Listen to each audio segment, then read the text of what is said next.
প্রিয় শ্রোতা, আজকে আমরা আরাফাত হাসান রবিনের কাছ থেকে জেনে নিব এমএস ওয়ার্ড কিবোর্ডের কিছু শর্টকাটের ব্যবহার। আরাফাত, আমরা আজকে তোমার কাছ থেকে এমএস ওয়ার্ড কিবোর্ডের কিছু শর্টকাট এর ব্যবহার শিখবো, আমাদের শেখাবে?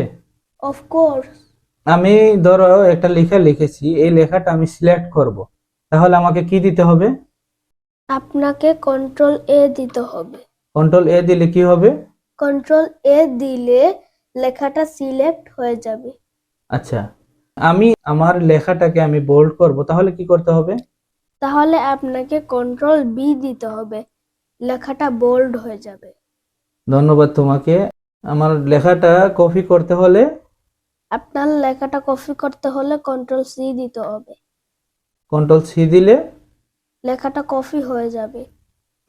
আচ্ছা, আমি এখন গো টু কমান্ডে যাব, তাহলে আমাকে কি করতে হবে? কন্ট্রোল জি দিলে আপনি গো টু কমান্ডে যেতে পারবেন। Thank you. আচ্ছা, এখন আমি রিপ্লেস কমান্ডে যাব, তাহলে কিভাবে যাব? তাহলে কন্ট্রোল এইচ দিতে হবে, আপনি রিপ্লেস কমান্ডে যেতে পারবেন। আচ্ছা, আমি আমার লেখাটাকে টেক্সট ইটালিক করব, তাহলে কি করতে হবে? তাহলে কন্ট্রোল আই দিতে হবে। কন্ট্রোল আই দিলে? কন্ট্রোল আই দিলে টেক্সট ইটালিক হয়ে যাবে লেখাটা। আচ্ছা, এখন আমি একটা হাইপার লিঙ্ক তৈরি করব। হাইপার লিঙ্ক তৈরি করতে হলে আমাকে কি করতে হবে? আপনাকে কন্ট্রোল কে দিতে হবে। কন্ট্রোল কে দিলে? কন্ট্রোল কে দিলে হাইপার লিঙ্ক তৈরি করা যাবে। আচ্ছা, ঠিক আছে, বুঝলাম। আমি ইনভেন্ট দিতে চাই। ইনভেন্ট দেওয়ার জন্য আমাকে কি করতে হবে? কন্ট্রোল এম দিলে ইনভেন্ট দেওয়া যাবে। আচ্ছা, আমি নতুন একটা পেজ তৈরি করব বা একটা ডকুমেন্ট তৈরি করব, তাহলে আমাকে কি করতে হবে? তাহলে কন্ট্রোল এন দিতে হবে। কন্ট্রোল এন দিলে? কন্ট্রোল এন দিলে নতুন ডকুমেন্ট খোলা যাবে।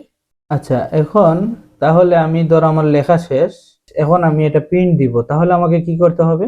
তাহলে কন্ট্রোল পি দিতে হবে। কন্ট্রোল পি দিলে কি হবে? কন্ট্রোল পি দিলে আপনার লেখাটা প্রিন্ট অপশনে চলে যাবে।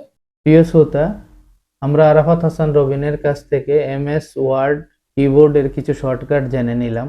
আপনারা আরাফাত হাসান রবিনের জন্য দোয়া করবেন, যেন সামনে আরো ভালো কিছু আপনাদের উপহার দিতে পারে।